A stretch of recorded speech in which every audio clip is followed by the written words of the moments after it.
Porche. I'm from Baton Rouge, Louisiana. I'm with the local chapter, Rolling Thunder. So myself being a Vietnam veteran, it is to support the POW/MIA issues. And that's, to me, is the most important thing.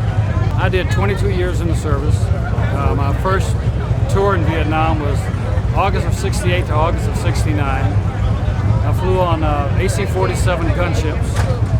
We were in direct combat support. Somebody got ambushed, we were there to help them out. Second tour I went back over in '71. I was flying on 123s, primarily hauling cargo and passengers. And then we went back over again in '72 as a unit deployment on 130s for 4 months, flying out of Saigon. Being a veteran, especially a Vietnam veteran,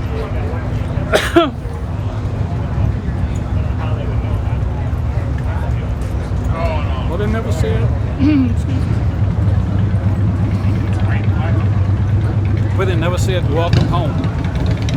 Matter of fact, when I came back, we couldn't even wear our uniforms off base. That's how bad it was. It's a life-altering experience. This is a life-altering experience. The first ride I did back in '03 was the first time I went down.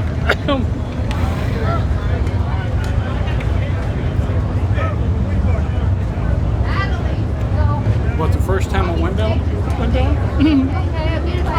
Went down to the wall. What it does is make me think about my friends and relatives.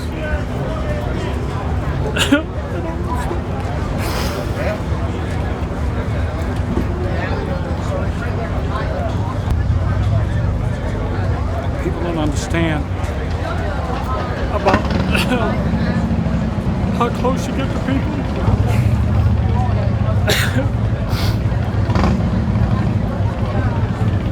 When you're in direct combat, people are shooting at you, and the only thing is trying to stay alive and take care of your brothers.